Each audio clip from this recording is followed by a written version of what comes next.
네, 여러분 안녕하세요. 오늘은 1월 11일 수요일이고요. 사도행전 10장 23절에서 마지막 48절까지 함께 읽으며 하나님의 말씀을 나눕니다. 이튿날 일어나 그들과 함께 갈새. 욥바에서 가이사랴나 50km 정도 된다고 그랬죠. 욥바에서 온 어떤 형제들, 세 명이 같이 왔었죠. 와 함께 가니라. 이튿날 가이사랴에 들어가니. 이게 이제 걸어서 가다 보니까 이틀이 걸리는 것입니다.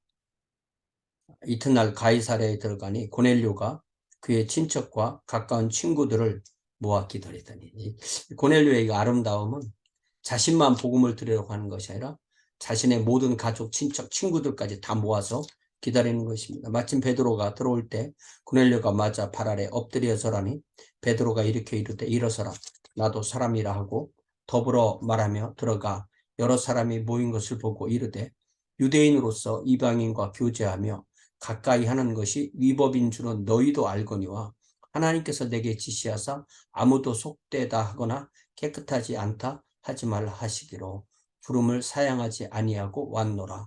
묻노니 무슨 일로 나를 불렀느냐. 네, 자신이 무두장이 시몬의 집에서 점심 식사를 기다리면서 지붕에서 기도할 때 봤던 그 환상을 이렇게 간략하게 말하는 것입니다. 거기 11절에 하늘이 열리며 한 그릇이 내려오는 것을 보니 큰 보자기 같고 내 귀를 메어 땅에 들이웠더라. 그 안에는 땅에 있는 각종 네발 가진 짐승과 기는 것과 공중에 나는 것들이 있더라. 또 소리가 있으되 베드로에 일어나 잡아 먹으라 하거늘 베드로가 이르되 주여 그럴 수 없나이다. 속되고 깨끗하지 않은 것을 내가 결코 먹지 아니하였나이다 하는데 또 두 번째 소리가 있으되 하나님께서 깨끗하게 하신 것을 내가 속되다 하지 말라. 하나님께서 내게 하나님께서 깨끗하게 하신 것을 내가 속되다 하지 말라. 이것이 우리 그리스도인들이 가져야 될, 우리가 이렇게 주님의 복음을 통해서 깨끗함을 받은 우리가 사람을 차별하면 안 되는 거죠. 고넬료가 이르되, 다시 30절에 고넬료가 이르되 내가 나흘 전 이맘때까지, 가는 데 2일 오는 데 5일이니까 나흘 전 이맘때까지 내 집에서 제9시 오후 3시 기도를 하는데 갑자기 한 사람이 빛난 옷을 입고 내 앞에 서서 말하되 고넬료야, 하나님이 내 기도를 들으시고 내 구제를 기억하셨으니 사람을 욥바에 보내어 베드로라 하는 시몬을 청하라. 그가 바닷가 무두장이 시몬의 집에 유숙하느니라 하시기로 내가 곧 당신에게 사람을 보내었는데 오셨으니 살아있나이다. 이제 우리는 주께서 당신에게 명하신 모든 것을 듣고자 하여 다 하나님 앞에 있나이다. 우리가 하나님의 말씀을 하나님께 듣는 게 아니잖아요. 하나님께서 하나님의 말씀을 사람을 통하여 주시는 겁니다. 그래서 여기에 분명히 고넬료도 뭐라고 말하냐면 우리는 주께서 당신에게 명하신 모든 것을 듣고자 하여 다 하나님 앞에 있나이다. 참이 아름다운 그 모습입니다. 모든 사람이 이렇게 하나님을 믿는 거예요. 그렇기 때문에 사도 바울도 데살로니가 에서 복음을 전할 때 데살로니가 성도들에게 이렇게 그 데살로니가 전서를 쓸 때 그들이 하나님의 말씀을 들을 때의 태도를 뭐라고 말하냐면 데살로니가 전서 2장 13절에서 이러므로 우리가 하나님께 끊임없이 감사함은 너희가 우리에게 들은 바 하나님의 말씀을 받을 때 사람의 말로 받지 아니하고 하나님의 말씀으로 받음이니 진실로 그러하도다. 이 말씀이 또한 너희 믿는 자 가운데서 역사하느니라. 그러니까 우리가 성경을 읽고 설교를 듣고 말씀을 나누고 신앙서적을 읽고 상담을 하고 이런 모든 하나님의 이름으로 되어지는 모든 일에 말씀을 전하는 분은 더욱더 두렵고 떨림으로 해야 되겠고 말씀을 받는 분은 그것을 하나님의 말씀으로 받아야 되는 그러한 면을 우리는 이곳에서 다시 한번 생각할 수 있습니다. 다시 사도행전 10장 34절 베드로가 입을 열어 말하되 내가 참으로 하나님은 사람의 외모를 보지 아니하시고 각 나라 중 유대인 이방인의 구별이 없어지는 거죠. 각 나라 중 하나님을 경외하며 의를 행하는 사람은 다 받으시는 줄 깨달았도다. 만유의 주 되신 예수 그리스도로 말미암아.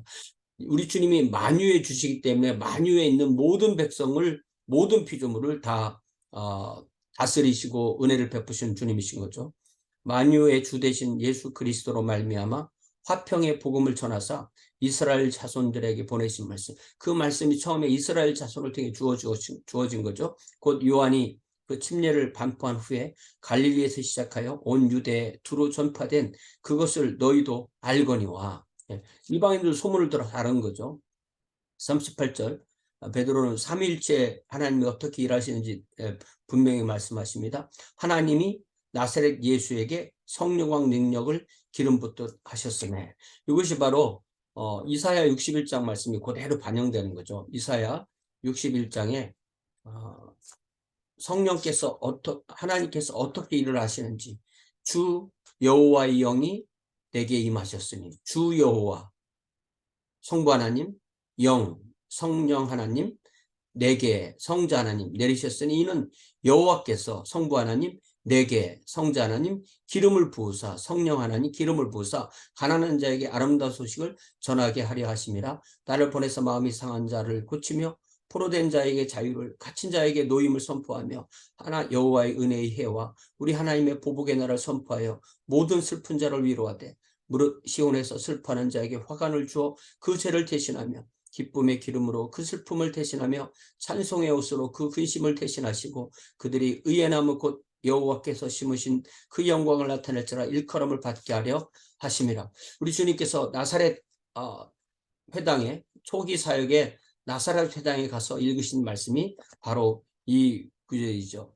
누가복음 4장 14절에 예수께서 성령의 능력으로 갈릴리에 돌아가시니 그 소문이 사방에 퍼졌고 친히 그 여러 회당에서 가르치심에 무사람에 대해 칭송을 받으시더라. 예수께서 그 잘하신 곳 나사렛에 이르사 안식일에 늘 하시던 대로 회당에 들어가서 성경을 읽으려고 서심해 선지자 이사야의 글을 들이거늘 책을 펴서 이렇게 기록된 데를 찾으시니 곧 주의 성령이 내게 임하셨으니. 여호와라는 말씀을 이제 주로 번역한 거죠. 여호와의 성령이 내게 임하셨으니 이는 가난한 자에게 복음을 전하게 하시려고 내게 기름을 부으시고 나를 보내서 포로된 자에게 자유를, 눈먼 자에게 다시 보게 함을 전파하며 눌린 자를 자유롭게 하고 주의 은혜의 해를 전파하게 하려 하심이라 하였더라. 책을 덮어 그걸 맡은 자에게 주시고 앉으시니 회당에 있는 자들이 다 주목하여 보더라. 이에 예수께서 그들에게 말씀하시되 이 글이 오늘 너희 귀에 응하였느니라. 이렇게 되는 거죠. 그래서 이거를 그대로 말하는 겁니다. 지금 사도 베드로가 38절에 하나님이 나사렛 예수에게 성령과 능력을 기름 붓듯 하셨음에 그가 두루 다니시며 선한 일을 행하시고 마귀에게 눌린 모든 사람을 고치셨으니 이는 하나님이 함께 하셨습니다. 우리는 유대인의 땅과 예루살렘에서 그가 행하신 모든 일의 증인이라. 우리는 증인이라. 모든 그리스도인은 증인입니다. 저와 여러분은 증인입니다. 그를 그들이 나무에 달아 죽였으나 하나님이 사흘 만에 다시 살리사 나타내시되 모든 백성에게 하신 것이 아니요 오직 미리 택하신 증인 곧 죽은 자 가운데서 부활하신 후 그를 모시고 음식을 먹은 우리에게 하신 것이라. 특별히 사도 11사도를 중심으로 120명 첫 번째 성령을 받은 이 사람들이 자신들을 증인으로 그렇게 드러내는 거죠. 우리는 그 증인들의 말을 들은 증인인 것입니다. 성경을 통해서 우리에게 명하사 백성에게 전도하되 하나님이 살아있는 자와 죽은 자의 재판장으로 정하신 자가 곧 이 사람인 것을 증언하게 하셨고, 우리 주님은 구주이면서 동시에 재판장이시죠. 죽은 자와 산 자의 재판장 증언하게 하셨고 그에 대하여 모든 선지자도 증언하되 구약성경 모두가 예수 그리스도를 증언하는 것이라는 거죠. 그를 믿는 사람들이 다 그의 이름을 힘입어 죄사함을 받는다 했느니라. 우리가 죄사함을 받아 의인이 되고 하나님의 가족이 되고 하나님의 왕국의 백성이 되는 것입니다. 이 정말 짧지만 이 베드로의 이 고넬료에게 그동안에 일어난 일을 소개하는 이 내용이 얼마나 기독교의 핵심을 잘 전하는지 모르겠습니다. 베드로가 이 말을 할 때 성령이 말씀 듣는 모든 사람에게 내려오시니 사도행전 2장에 있는 그 성령의 내려오심이 또 사도행전 8장에 그 사마리아의 성령이 내려오신 것처럼 이렇게 고넬료가 이방인 중에 처음으로 성령의 내려오심을 체험하는 거죠. 모든 사람에게 이제 고넬료와 그의 가족과 그의 친지와 그의 친구들이 성령을 받는 것입니다. 베드로와 함께 온 할례받은 신자들이 이방인에게도 성령 부어 주심으로 말미암아 놀라니 이는 방언을 말하며 하나님 높임을 들음이러라. 이에 베드로가 이르되 이 사람들이 우리와 같이 성령을 받았으니 누가 능히 물로 침례 베품을 금하리요 하고 명하여 예수 그리스도의 침례를 베풀하니라. 그들이 베드로에게 며칠 더 머물기를 청하니라. 그러니까 이 물 침례는 성령 침례를 겉으로 드러내는 거예요. 그러니까 성령 침례가 없이, 다시 말해서 믿음이 없이 예수 그리스도를 구주와 주님을 믿고 죄사함을 받고 하나님의 왕국 백성이 된 그 믿음이 없이, 그 믿음이 성령님이 오셔서 주시는 거니까 없이 물 침례를 받는 것은 아무런 의미가 없다는 것을 알게 됩니다. 이렇게 해서 오직 성령이 임하시면 너희가 권능을 받고